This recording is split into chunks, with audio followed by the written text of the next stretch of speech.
E agora nós vamos apresentar a análise de mídia e, para isso, eu vou chamar a nossa pesquisadora, Diana Barbosa. Ela é pesquisadora da ANDI, coordenadora do Observatório do Marco Legal da Primeira Infância, que é uma ferramenta muito importante que a RNPI lançou no ano passado, e ela pode ser instrumento para os jornalistas fazerem as suas reportagens, porque ela traz vários indicadores. Então, a Diana, além de ser pesquisadora que desenvolve análise, ela cuida do Observatório do Marco Legal da Primeira Infância.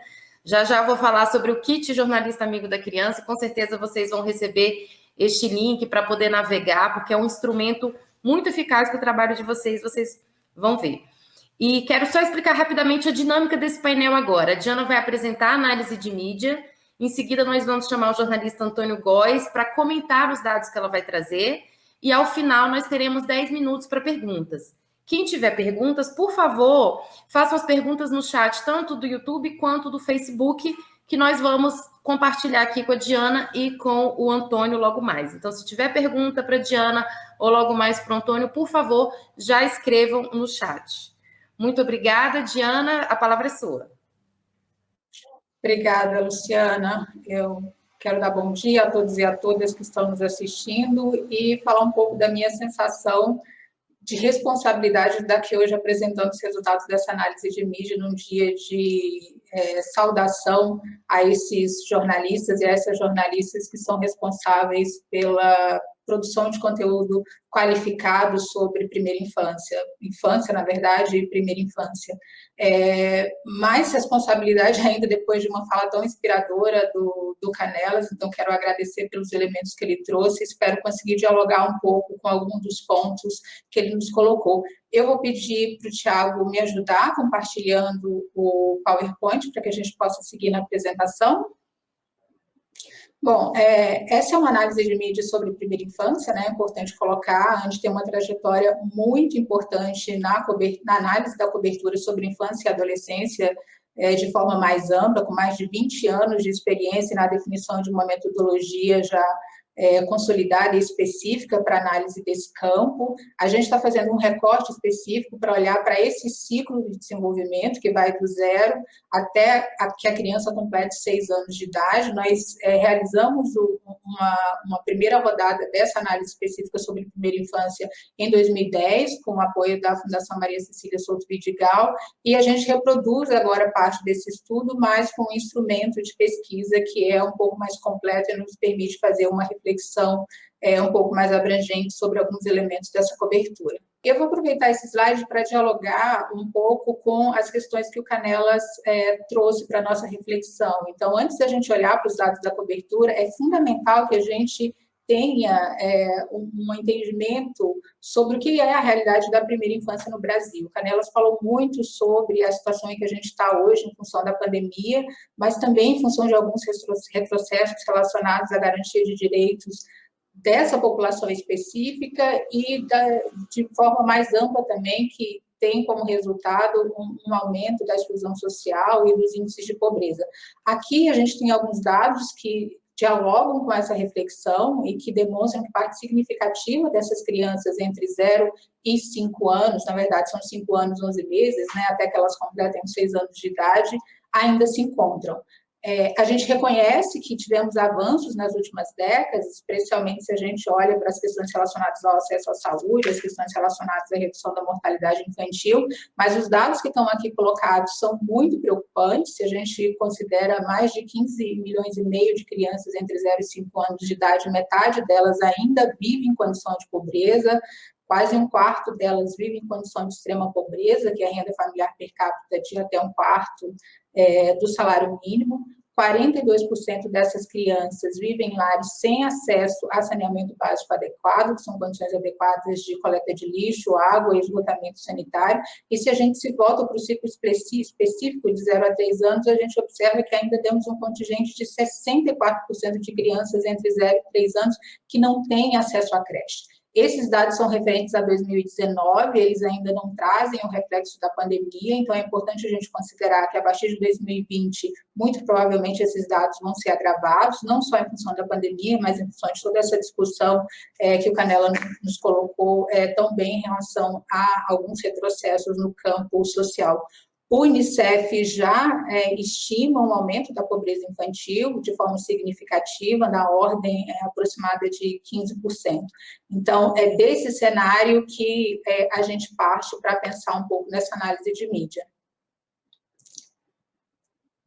Tem um avanço legislativo importante, que é fundamental que a gente reconheça, que é a aprovação do Marco Legal da Primeira Infância em 2016. O Marco Legal ele estabelece diretrizes para a formulação de políticas públicas para esse ciclo específico de desenvolvimento, e o fundamental, ao olhar para o Marco Legal, é entender como ele dialoga com vários outros documentos normativos, enfim, discussões que estão sendo feitas no campo da infância, que reconhece a importância do investimento nesse ciclo de desenvolvimento, entendendo a importância tanto para o desenvolvimento infantil, que é o desenvolvimento do indivíduo, o desenvolvimento humano, mas entendendo também o impacto social que esse investimento, já nos primeiros anos de vida, podem trazer.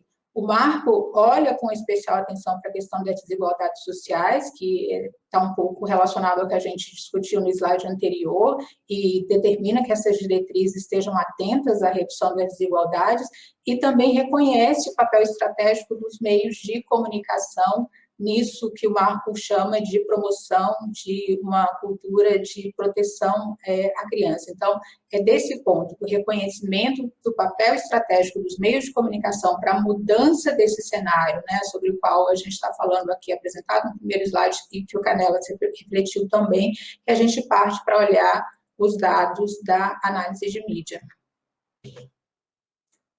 Antes de passar para os dados, mais especificamente, eu acho que é importante falar um pouquinho da metodologia. Eu não quero me alongar muito nesse slide, porque eu acho que é mais importante a gente falar dos resultados, mas a Miriam Praguita, ao apresentar essa análise, falou um pouco sobre algumas mudanças que nós implementamos no campo da metodologia de acompanhamento dos veículos. Nós, nessa pesquisa, estamos acompanhando 35 veículos. Aqui, nesse conjunto, temos 31 jornais e 4 revistas, e parte desses jornais é constituído por veículos de circulação nacional que já foram monitorados na sua versão digital. Então, a gente está olhando para a mídia impressa, mas a gente está olhando também para veículos que têm uma ampla abrangência e que podem ser acessados já no seu formato digital. Os dados são referentes a 2018 e 2019, a gente considera uma amostra para seleção de dias e de notícias, dada a impossibilidade de analisar todo o quantitativo de matérias que é publicado sobre essa temática. Todos esses detalhes relacionados à metodologia já estão disponíveis no documento, que pode ser acessado já no site do Observatório do Marco Legal da Primeira Infância. Então, se vocês quiserem, já podem ir lá, baixar o documento e dar uma olhada nesses aspectos mais específicos, e a gente passa agora para a discussão dos resultados. Nós analisamos nessa pesquisa mais de 3 mil textos, né, sobre primeira infância, mas identificamos um quantitativo de textos da ordem aí de 1.900 matérias que se referem de maneira muito lateral à primeira infância, que não foram incluídas na análise, mas que é importante que fique registrado, que nos leva a um número aproximado de 5.000 matérias sobre primeira infância. É um volume muito expressivo, então é uma cobertura de fôlego. O que é importante a gente observar é quais são as características dessa cobertura, quais são as prioridades estabelecidas pelos meios de comunicação, para além do número expressivo de matérias que é publicado.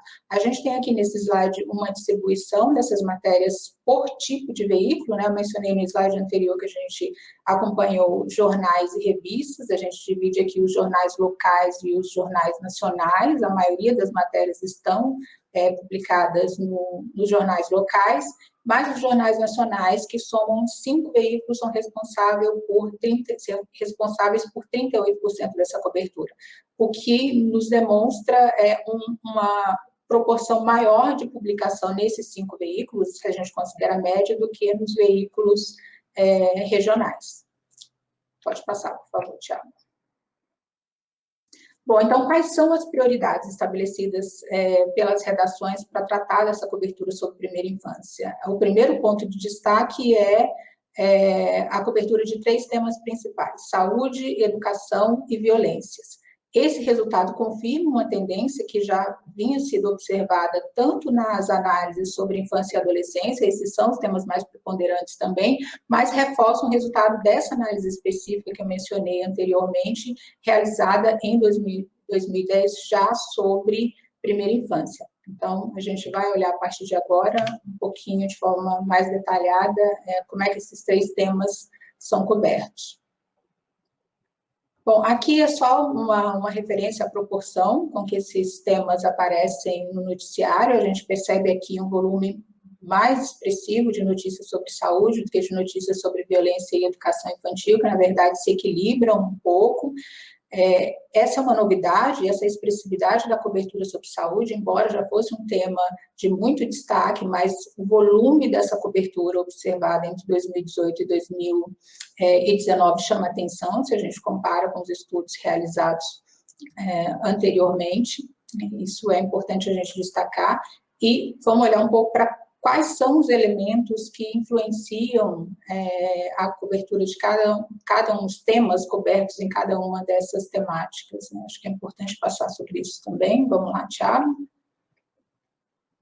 Eu espero não estar falando muito rápido, porque, na verdade, nós temos muitos slides na intenção de passar um pouquinho sobre os elementos mais importantes dessa análise. Então, se vocês tiverem perguntas, continuem colocando no site e a gente fala de forma mais detalhada no momento do debate. Aqui, olhando mais especificamente para os temas de saúde, eu quero destacar um aspecto que eu acho que é relevante, né? Que é a multiplicidade de questões relacionadas à saúde na primeira infância, cobertas pelo noticiário. A gente sabe que a saúde é uma questão que está relacionada a vários aspectos, a gente tem que considerar questões relacionadas à saúde física, à saúde emocional, inclusive aspectos relacionados à saúde social dessa criança, é assim que a OMS determina, é assim que a gente encontra também as referências no Plano Nacional pela Primeira Infância, e grande parte desses elementos é coberta pela análise, pelas notícias que se referem à saúde na primeira infância. Mas tem um ponto de atenção aqui, que é a expressividade das matérias sobre a imunização desse público. Então, são matérias que se referem tanto a serviços, né, oferecendo à população informações de como acessar campanhas de vacinação, mas que também trazem alguns resultados sobre essas estratégias de vacinação. Então, eu colocaria isso aqui como um destaque da cobertura de saúde, que provavelmente é responsável pelo volume de matérias que a gente encontrou nessa temática. Pode passar, Thiago. Educação infantil, a gente tem aqui um volume mais expressivo de matérias que se referem à creche e à pré-escola, e aqui acho que é importante colocar o desafio que a gente ainda tem no acesso à creche, se a gente considera, olhando de novo para a discussão de dados de realidade, a gente já tem um avanço na cobertura da pré-escola, em termos de 94%. A meta do PNE era que a gente já tivesse chegado em 2016 a 100% dessa cobertura, mas a gente tem uma cobertura mais expressiva já na pré-escola. Na creche, a gente tem ainda um desafio maior para conseguir incluir essas crianças na educação formal, para oferecer o acesso à educação formal a essas crianças. Os dados do observatório demonstram que 64% dessas crianças que estão nesse ciclo de 0 a 3 anos, que é o ciclo atendido pela creche, ainda estão fora da creche, e a meta estabelecida para o PNE é de atendimento de pelo menos 50% desse público até 2024. Então, esse dado é interessante porque reflete esse desafio, né? O desafio do acesso à creche contemplado de alguma forma na cobertura dessa temática de educação. Se a gente parte para o outro slide, essa tendência é um pouco confirmada, a gente tem um volume maior de matérias que estão falando justamente sobre acesso, então é uma discussão interessante sobre isso, mas a gente tem 2 outros elementos que são muito importantes no contexto da elaboração de políticas públicas e que também estão aqui contemplados. Eu quero dialogar um pouco com a fala do Canelas também sobre essa romantização da educação, que de fato está presente em parte da cobertura, mas a gente encontra aqui também alguns elementos relacionados a dificuldades, né? isso em relação à infraestrutura, isso em relação à qualidade do ensino, que aparece aqui com 17% nas revistas também. Aparece em menor proporção, então esse é um ponto de atenção que precisa ser considerado, mas existe um olhar direcionado, em alguma medida, para questões de infraestrutura e para questões relacionadas ao orçamento, que aí toca mais diretamente no aspecto relacionado à implementação de políticas públicas de educação. Quero trazer um dado de realidade aqui, porque acho que é importante nesse diálogo, no contexto em que a gente está vivendo da pandemia, as condições em que essas unidades de ensino se encontravam para pensar, para refletir sobre a possibilidade de retorno a atividades escolares, né? Então, a gente tem 21% das crianças matriculadas em unidades de ensino que não têm acesso adequado a saneamento básico. Então, olhar para essa infraestrutura e pensar na definição de políticas públicas adequadas para lidar tanto com situações de emergência, como a que a gente viu ao longo do último ano em relação à Covid-19, mas em relação aos aspectos que dizem respeito à qualidade do ensino de forma geral. Pode passar, por favor, Thiago. Aqui, olhando um pouco para as temáticas de violência, a gente tem uma preponderância das questões que são referentes à violência física e especialmente à violência letal, que são os casos de homicídio tentado e de homicídio de fato. Mas tem um dado importante nessa cobertura, que na verdade é uma novidade, que a gente não observava em outras coberturas, que é o número expressivo de matérias sobre violência institucional. E aqui é importante a gente atentar para o fato de que essa violência institucional pode ser tanto praticada diretamente à criança, uma criança que é atendida pelo serviço de saúde, de educação, pela assistência social, mas também à mãe, né, a gestante, durante o período pré-natal ou durante o parto nas unidades de saúde. Outros exemplos que cabem aqui nessa discussão sobre violência institucional é a questão da atuação do Estado, dos agentes policiais do Estado. Tem um dado aqui dialogando com dado de realidade, dialogando com esses dados da cobertura, um dado do Rio de Janeiro, que demonstra que 30% das crianças baleadas em situações onde havia agentes de segurança na cena durante tiroteios decorrentes de operações policiais, né? Então, isso nos ajuda a refletir um pouco sobre o contexto dessa violência institucional e como é que ela é coberta pelos meios de comunicação, mais especificamente pelos veículos de imprensa. Vamos passar, por favor, Thiago. Bom, esse é o panorama geral dos temas que têm maior destaque na cobertura. Mas, além desses temas que são priorizados pela cobertura, existem alguns desafios ainda a serem enfrentados. Esses desafios dizem respeito tanto ao entendimento social, né, daquilo que nós, como sociedade, devemos fazer para o enfrentamento dessas questões, mas refletir um pouco também qual o papel dos meios de comunicação, qual o papel dos veículos de imprensa na superação, no enfrentamento a esses desafios.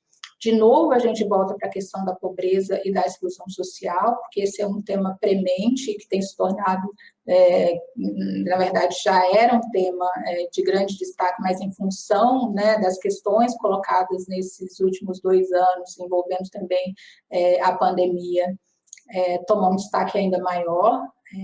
Eu coloquei aqui novamente os dados que foram apresentados logo no início, com o número de crianças que vivem em situação de pobreza e de extrema pobreza, que contrastam muito fortemente com o espaço no noticiário para a cobertura desse tema, né? Então, os temas relacionados à pobreza e exclusão social, eles são foco central da cobertura sobre primeira infância, em aproximadamente 2% dos textos analisados, se a gente considera a média desses 3 grupos de veículos, com um destaque um pouquinho maior aqui nas revistas. Então, a gente se dá conta do desafio que a gente ainda tem no enfrentamento dessa questão, tanto em termos sociais, tanto enquanto cidadão, que tem que cobrar pela implementação de políticas públicas, mas pensando também no papel da imprensa em meio às discussões que foram colocadas.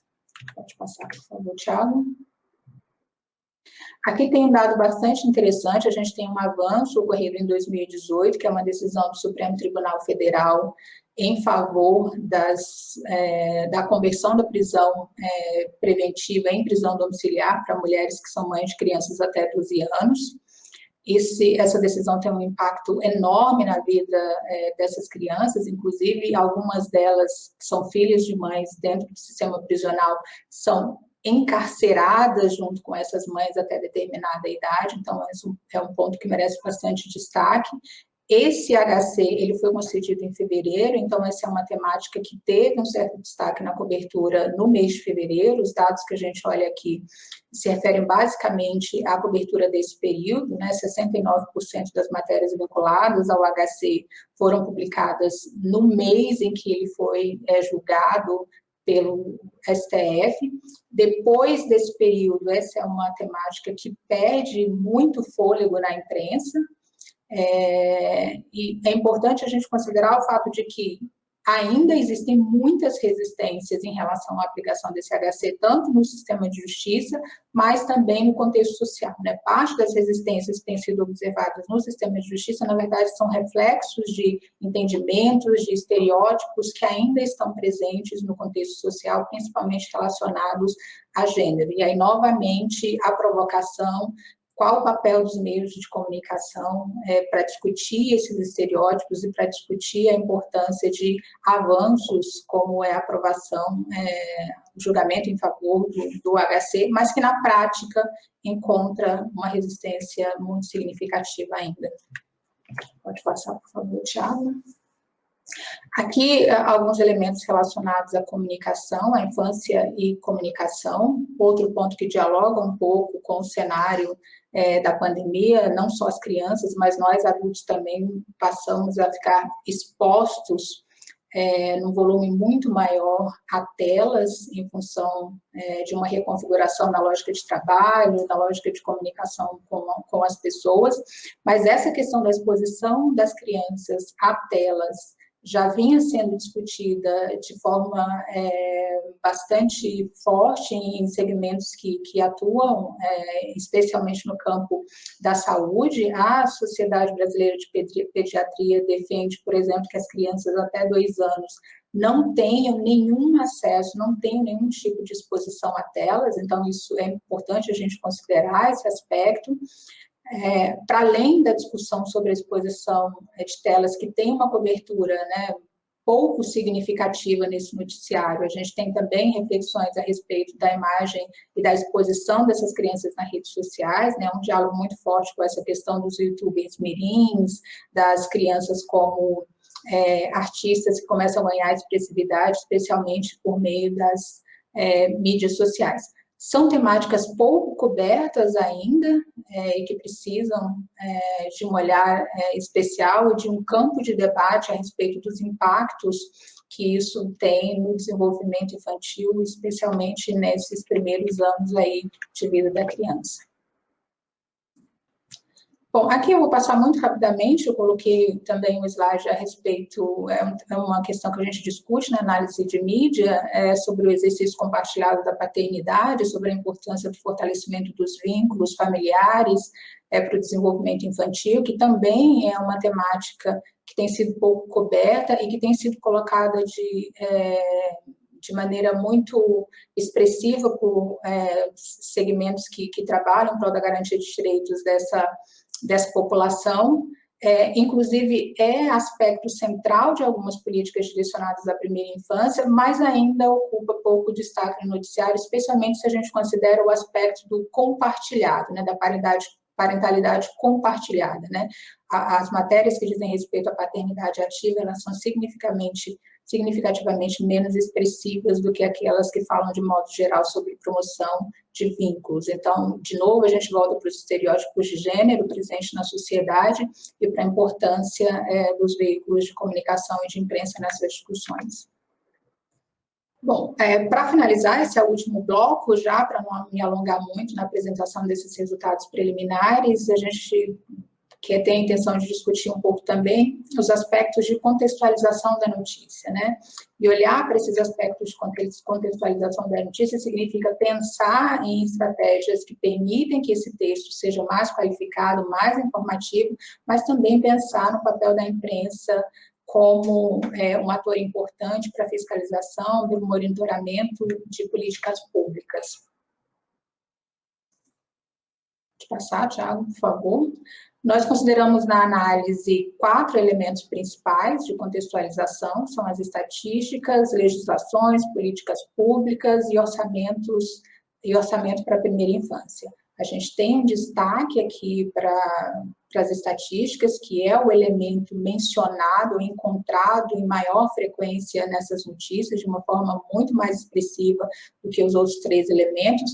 Isso para os 3 temas, o que é curioso observar, né? O outro slide vai falar um pouquinho sobre isso, mas também nos 3 veículos, embora as revistas, que é essa barrinha em roxo aqui, se destaque como o tipo de veículo, se a gente pode dizer assim, mais qualificado no que se refere à oferta desses elementos de contextualização.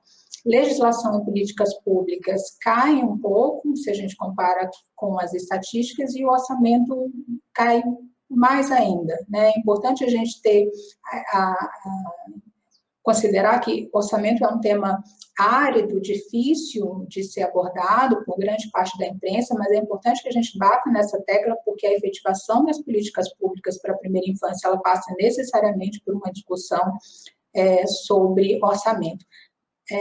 Esses dados, eles confirmam um pouco uma tendência do que também foi observado em 2010, mas com um destaque para esse grande volume de menções a estatísticas que aqui é mais expressivo do que a gente conseguiu encontrar no estudo anterior. Então, é importante levar em consideração isso, que a gente considera um avanço na menção de indicadores e dados estatísticos nessa linha histórica da cobertura.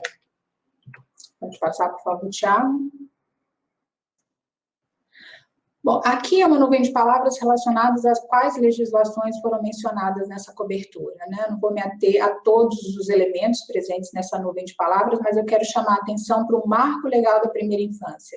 Nós apresentamos o Marco Legal da Primeira Infância já no segundo slide, é um elemento, um instrumento legal que olha especificamente para esse público e que na cobertura sobre primeira infância aparece em aproximadamente 2%, né? Então, se a gente puder falar em lacunas na menção a esses marcos legais, a gente destacaria justamente o marco legal da primeira infância.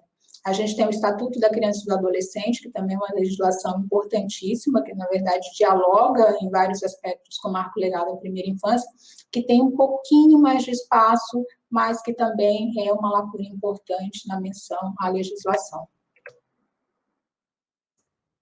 A próxima nuvem de palavras, se você puder voltar, Thiago, eu quero fazer uma discussão bem rápida sobre políticas públicas. Eu acho que a gente tem elementos super importantes sendo discutidos no contexto, né, no dado da realidade. A gente tem o programa Bolsa Família, que está passando por algumas propostas de formulação que impactam diretamente o número e o perfil das crianças que são atendidas. O programa Bolsa Família, ele alcança um número muito grande de crianças entre 0 e 5 anos em condição de pobreza, que são as crianças que vivem em famílias com até meio salário mínimo, né? São 74% dessas crianças cobertas. Já havia uma tendência de redução desse público a partir de 2016, até o dado que a gente tem em 2019. O cenário da pandemia traz elementos novos, né? Então, como estratégias de contenção e de auxílio à população impactada pela pandemia, houve um incremento no número de beneficiários do programa Bolsa Família, que provavelmente a gente só vai conseguir identificar nos dados referentes a 2020, mas neste momento existem discussões muito relevantes sendo feitas no contexto dessas políticas públicas sociais e que ainda ocupam pouco espaço na cobertura. Então, a gente está falando do programa Bolsa Família, a gente tem aqui uma cobertura que varia entre 1% e 5% no conjunto dessas matérias. Então, esse é um ponto de atenção. Thiago, por favor. Aqui uma comparação muito rápida sobre os 3 temas, para a gente retomar tema sensível, né, que é a questão da característica mais factual da cobertura sobre violência. As outras análises de mídia da ANDI já revelavam um pouco essa característica dessa cobertura que menciona menos estatísticas, mas que principalmente dialoga menos com as políticas públicas. A violência está aqui nessa barrinha roxa.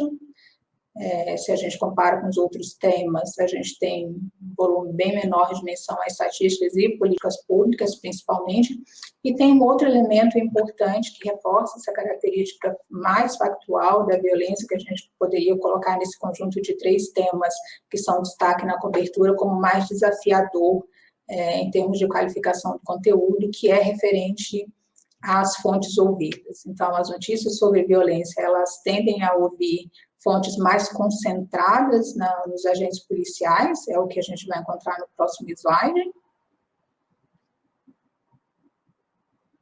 Aqui, a gente tem de novo nessa barra roxa as notícias sobre violência, a gente percebe aqui como há uma discrepância em relação às outras fontes ouvidas, então um número muito maior de agentes policiais consultados como fontes na produção desses textos, se comparado aos outros temas.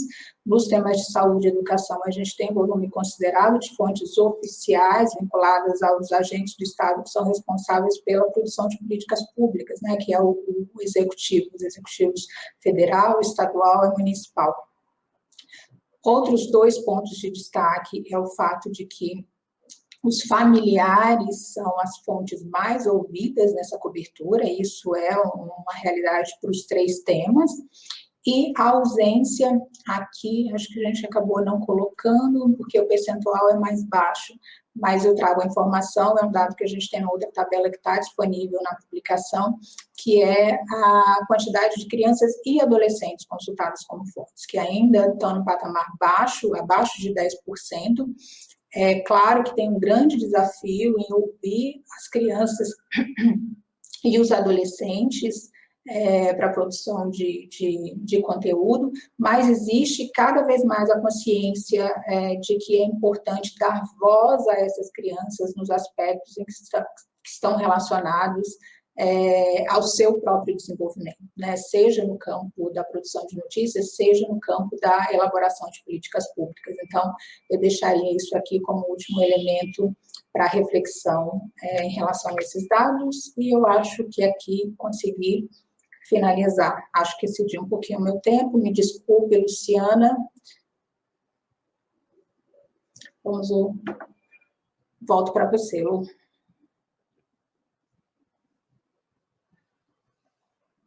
Passou um pouquinho, tá tudo certo, vamos lá.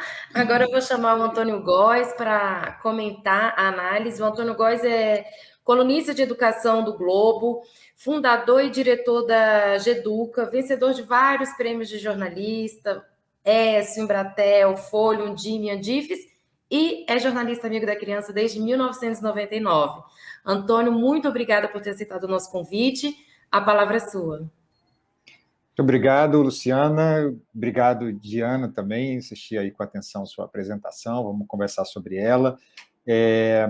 Primeiro, eu queria dar parabéns aí a todos os novos diplomados. Algumas pessoas aí que já são do meu convívio e que eu me perguntei, vocês já deviam ter sido diplomados há mais tempo. E parabéns, né, para todos, né, que tem trabalhado aí. Eu queria dar um testemunho rapidinho aqui, que como jornalista amigo da criança, esse selo jornalista amigo da criança me abriu muitas portas em várias coberturas.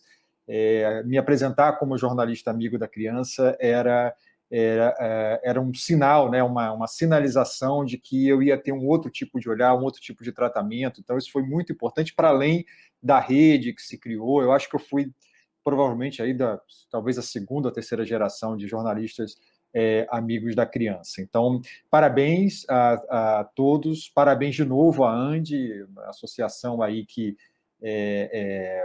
foi tão importante, né? A Geduca, eu sinto que a Geduca, de certa maneira, é um filhote da ANDI, né? No sentido de mobilização de jornalistas em torno de um tema. Então, parabéns aí a todos. Uma das primeiras coisas aqui que me chamou a atenção na apresentação da Diana é um pouco um dilema sobre a cobertura em relação ao acesso e a cobertura em relação à qualidade, né, da educação, aí falando especificamente da educação infantil.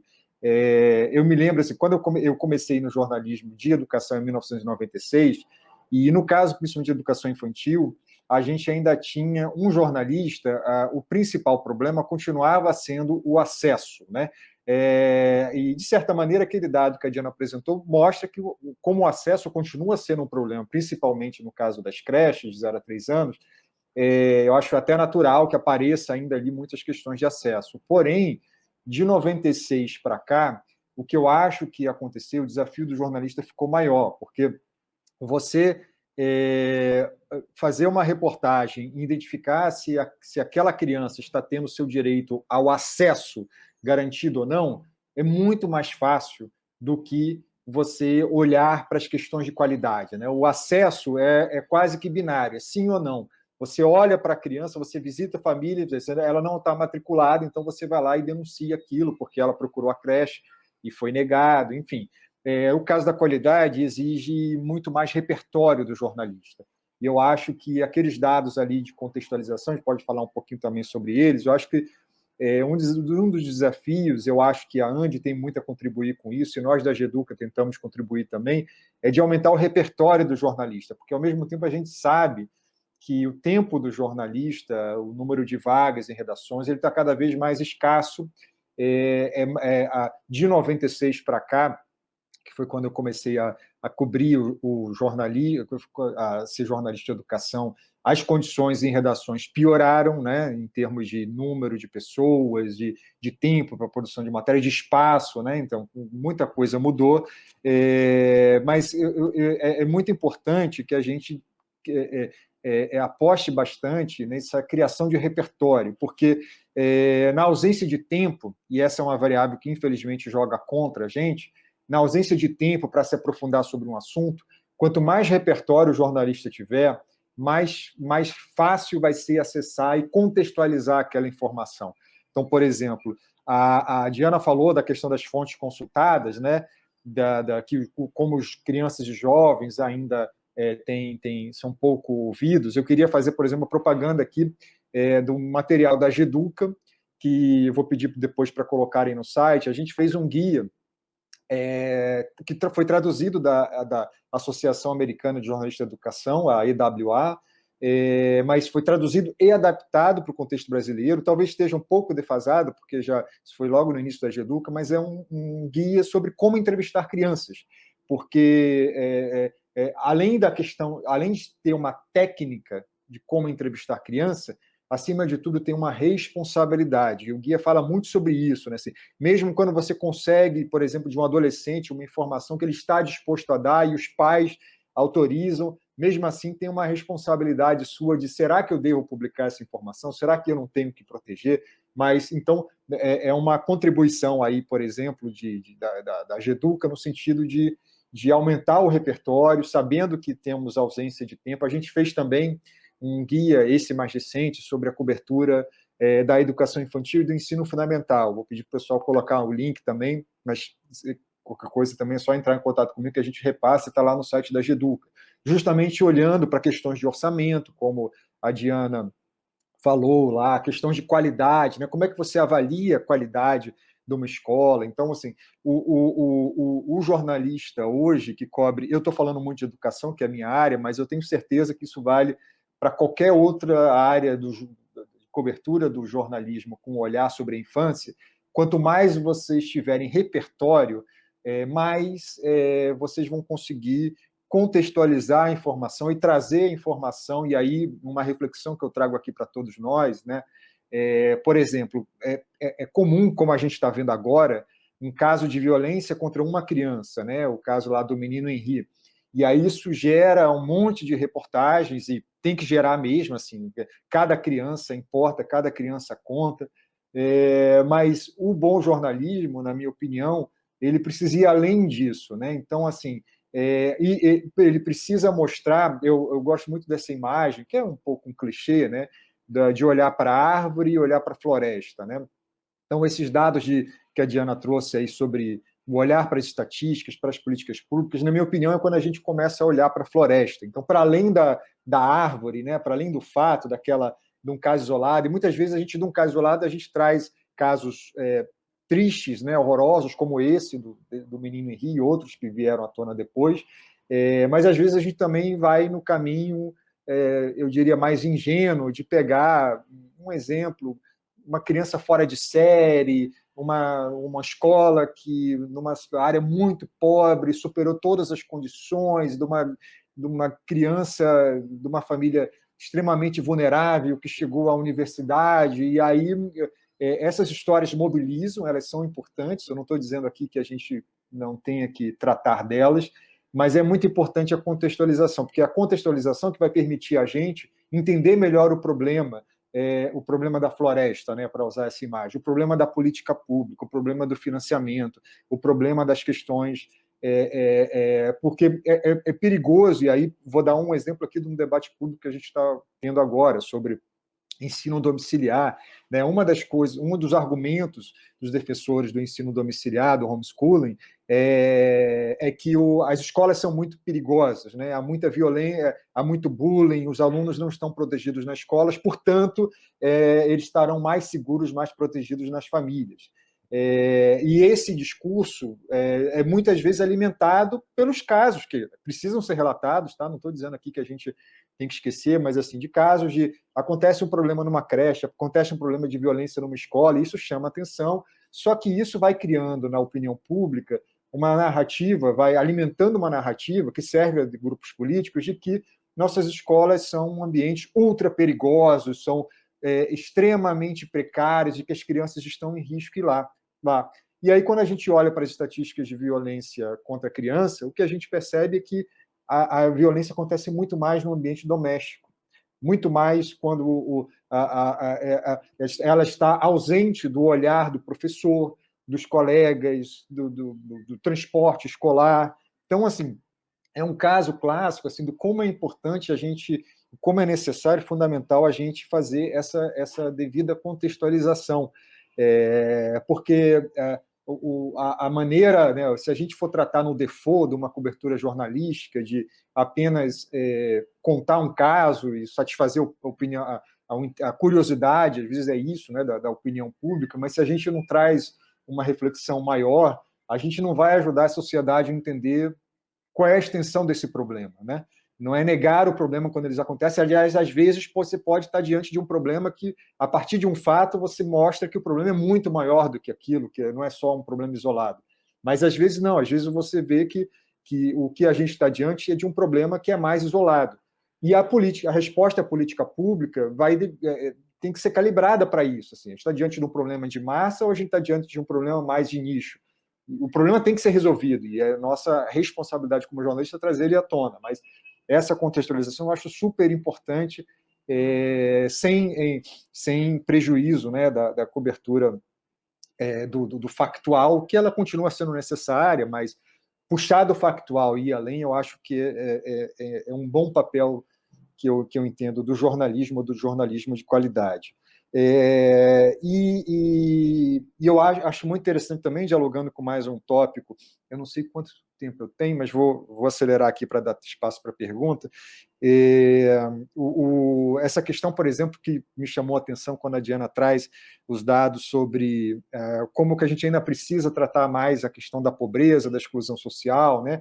E aí, de novo, assim, eu vou citar o campo da educação, mas com uma reflexão do quanto que a cobertura da infância ela precisa olhar não apenas para nichos, né? Então, assim, e aí, cada vez mais, a literatura acadêmica dos temas relacionados à educação infantil mostram o quanto que é importante a intersetorialidade das políticas, né? Então, assim, as políticas mais efetivas de primeira infância não são aquelas apenas que têm acesso à creche.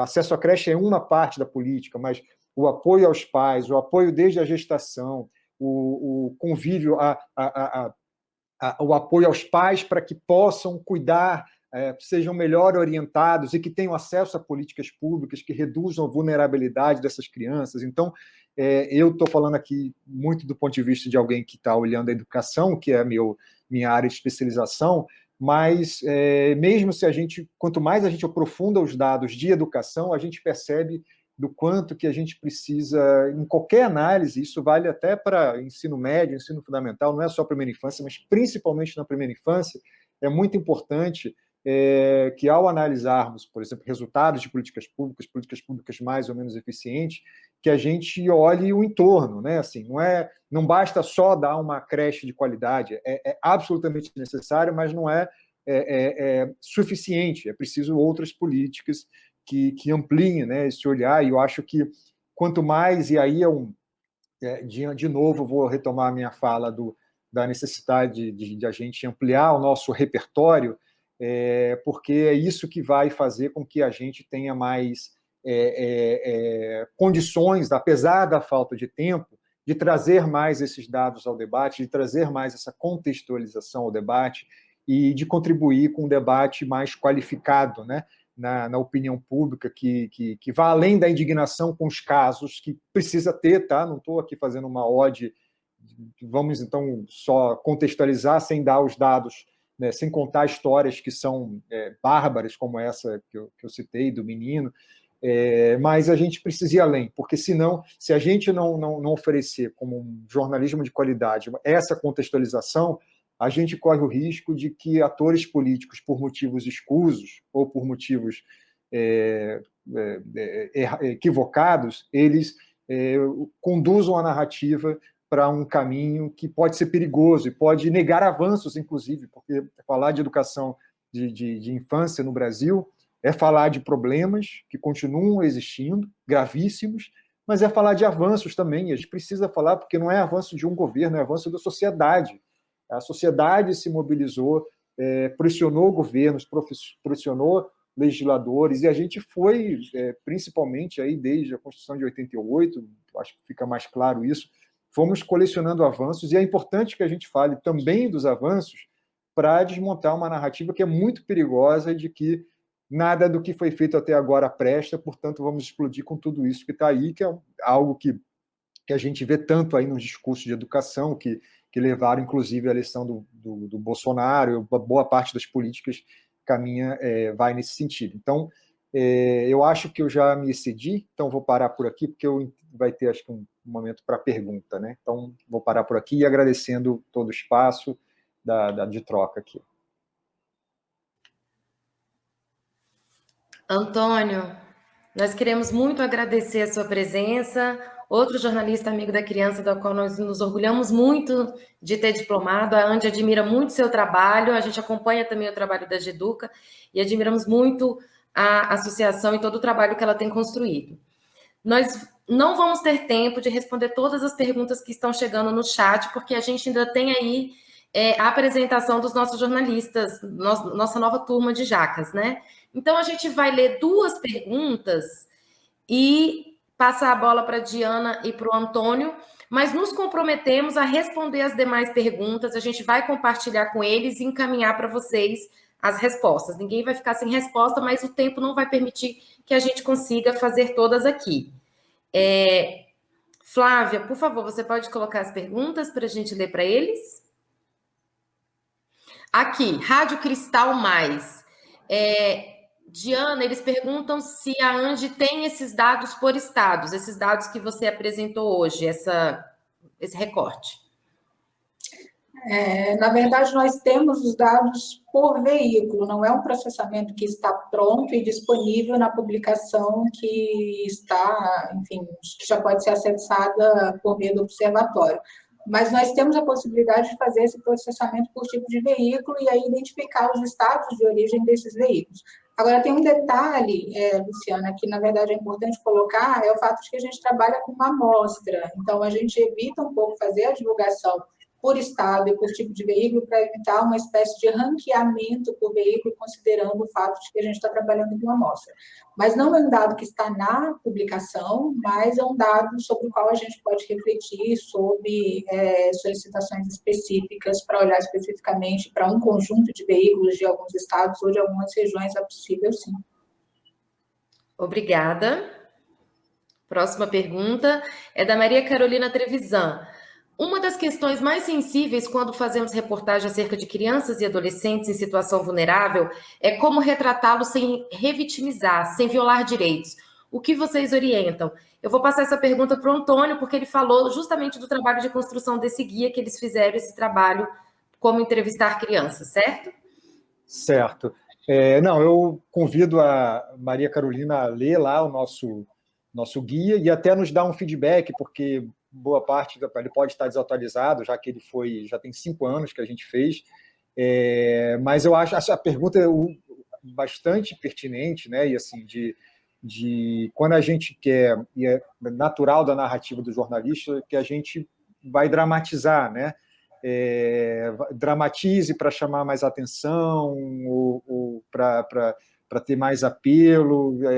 E no caso, quando a gente está lidando com criança e adolescente, eu acho que a gente tem que ter uma responsabilidade enorme, né, nesses casos. O guia trata muito sobre isso, né? Não é só o guia, ainda que tenha um pouco lá sobre técnicas, né, de como entrevistar crianças, ele chama muito a nossa responsabilidade, a reflexão sobre casos assim, que quando é que você tem que preservar, e na maioria dos casos, em casos tão delicados como esse, a própria legislação exige, né, que a gente proteja, né, a criança, e eu acho que parte dessa pergunta está também na questão da contextualização, né, assim,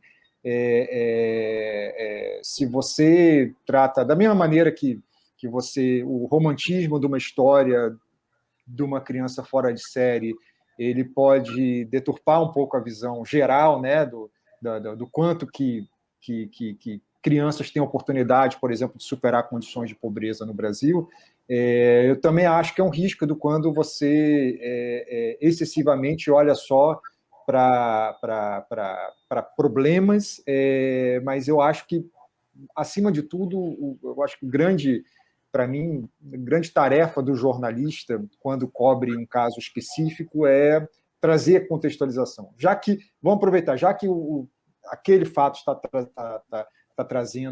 chamando a atenção da opinião pública, que a gente ajude a contextualizar, falar de direitos violados. Eu acho que é uma maneira de tirar da pessoa, né? Então, assim, quando você trata das políticas públicas que não foram eficientes para evitar aquele caso, dos direitos que foram violados ali, que estão na nossa legislação.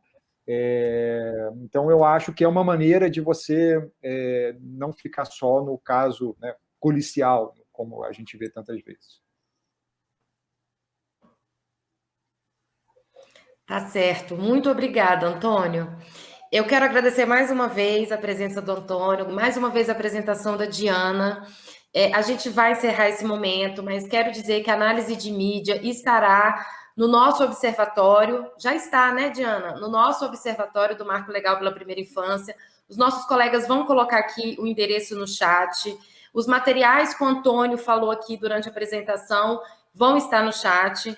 Eu lamento muito que a gente esteja no ambiente online e que a gente não possa ligar os microfones e aplaudir todo mundo, né? O Marcelo trouxe uma fala maravilhosa, o Antônio aqui, 2 grandes jornalistas, amigos da criança, do qual acompanhamos o trabalho, temos muito orgulho de ter diplomado. A gente não pode aplaudir, mas se sintam aqui aplaudidos, tá? Obrigada pela participação de vocês.